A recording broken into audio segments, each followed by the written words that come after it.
China has just announced the recall of 2.98 million Teslas. Again, I think this is another thing that I think everyone already knows at this point. Within an hour, everyone knew. And that makes this the biggest individual recall inside what is now the largest automotive recall campaign China has ever carried out.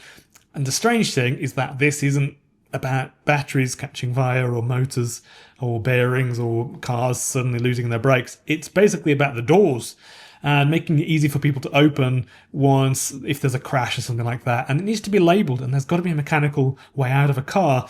So I'll just explain what's going on and also which Teslas do and don't have the little special ways of getting the door open in a sort of mechanically way. Because a lot of people should know you can open the door on pretty much all Teslas.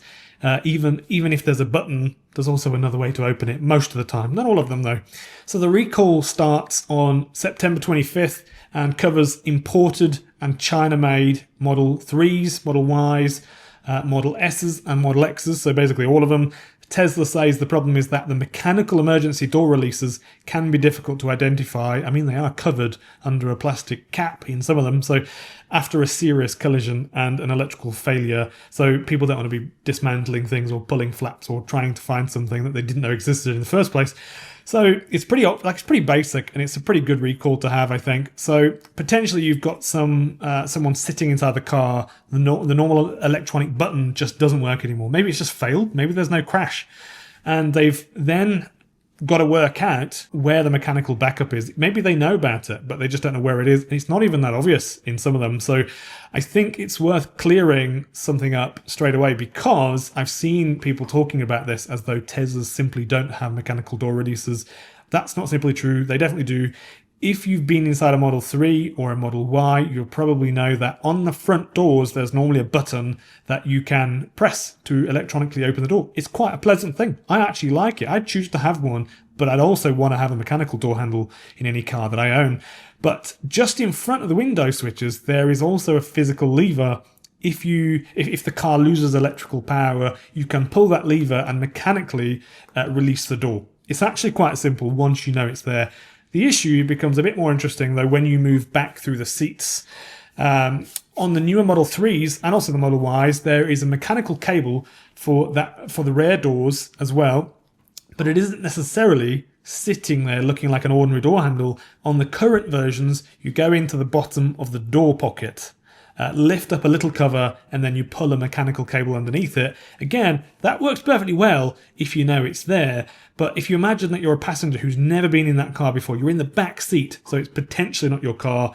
Like, let's just imagine your father-in-law takes you for a drive and you're in the back seat and the lights are off, electrical system's not working, and you've just been in an accident of some sort. Maybe it's not that bad. It's not like a bad crash or anything. You want to get out, but you can't get out. So that's a pain. And people have got to shout through the window whilst trying to tell you what to do, or, you've got to figure that out. Older cars can be even less obvious. Tesla's manual for the 2017 to 2020, I believe it's the 2023 Model 3, actually says that only the front doors are equipped with a manual door release for occupants. Older Model Ys vary, with Tesla saying that not all of them have a rear manual release. And then you get into the Model S, where the rear emergency release can involve pulling back carpet beneath the rear seats to get to a cable. On a Model X, opening the Falcon wing door with no electrical power involves removing the speaker grille and pulling a mechanical cable inside the door, so that's not convenient either, nor is it obvious to someone who's not a car person or a Tesla person. I don't think the argument is really that Tesla forgot to put emergency releases in its cars. They definitely did. In most current Teslas, there is some kind of mechanical backup, and it's not really... Tesla are not a company that's trying to cut loads of corners and do annoying things and dodgy things. They genuinely want to build don't hate me for this, but sort of like Toyota. They want to build a good product, and then if there's something a bit crap about it, they fix it. And I've always said I think it's incredibly impressive how they seem to just overcome issues, and they nail all the fixes when they finesse something or refine something. They're very good at doing that. That's like one of their strong points from what I can see. Perhaps not a really interesting thing to talk about, so I won't go on. But it is an interesting thing. They're very, very good. Like adding liquid cooling to the back of the screen connected to the air conditioning to cool the computer because it kept overheating and failing and annoying people. The argument is whether that backup is obvious enough that an ordinary passenger in the back or even in the front can find it when they actually need it. And apparently China has decided that in a safety critical situation, the answer is no. Tesla's fix is it's actually simple. Considering that we're talking about 2.98 million cars, owners aren't being told to take millions of cars apart and replace their doors.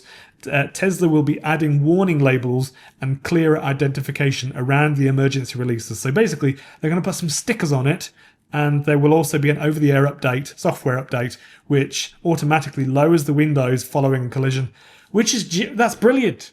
That's literally brilliant. Like, you know what I mean? That's just brilliant. I'm really impressed, honestly. I just like things like that, like the intuitiveness. It's just genius. I love it.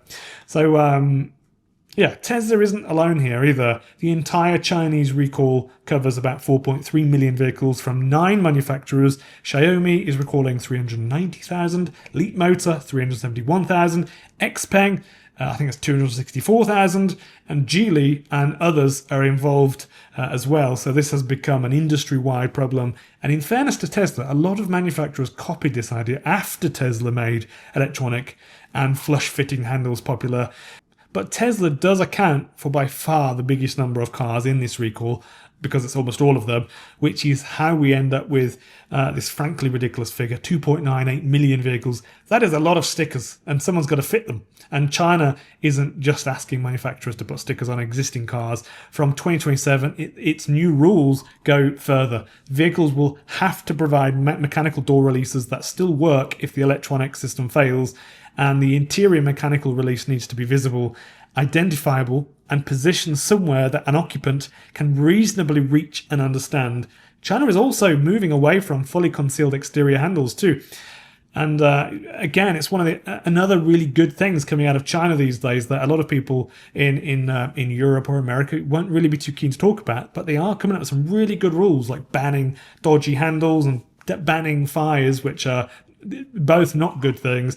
And actually, I think that's part of that part makes quite a lot of sense. It's just logical stuff that they're fixing. I quite like electronic buttons in cars. I would rather have a hybrid system with both. I think it's really pleasant to use a button. Like, just go and sit in a Model 3 Highland and just press it. And it's a lovely place to sit, and it feels nice. It does sort of complement the experience of being in a new Tesla. They look neat and they feel nice. They make a nice sound. The door makes that nice little click when you press it. And flush exterior handles can make a car slightly more aerodynamic. You'll get, 2 or 3 more kilometers of range because you don't have sticking out handles. From when you look at the data, it is about 2 or 3 kilometers. So little thing does help you. But we've also somehow reached a point where something as simple as opening a door can require an explanation in the owner's manual. I'm lost for words, really. I really am. In normal use, that's completely fine. You learn where the button is, and you never think about it again. But emergency equipment is slightly different. You really you don't need to lift up carpet to find a fire extinguisher in your kitchen, because that's a crap idea. It really, really is. But emergency equipment, you don't really want someone to have to remember that they need to lift the mat in a door pocket, or remove a plastic panel, or pull back carpet to escape from a car when it's, there's been a bit of a prang or something, and they're pretty terrified or something like that. So 2.98 million Teslas being recalled sounds enormously dramatic, and statistically, it's a big deal. It's enormous, really, as a recall goes. But the cars aren't all fundamentally defective. Most of the solution is basically quite a mundane thing. What I think is more interesting is that China has basically looked at one of the design trends that has spread through the industry and the modern EV industry anyway. This has become too complicated, I think. That's what they've said. And I suspect we're going to see other countries eventually reach a similar conclusion because there are some parts of a car where making something more technologically impressive doesn't necessarily make it better, so it doesn't make it safer. And it's just not that impressive, really. Having a button is just not that impressive. People don't stay awake at night.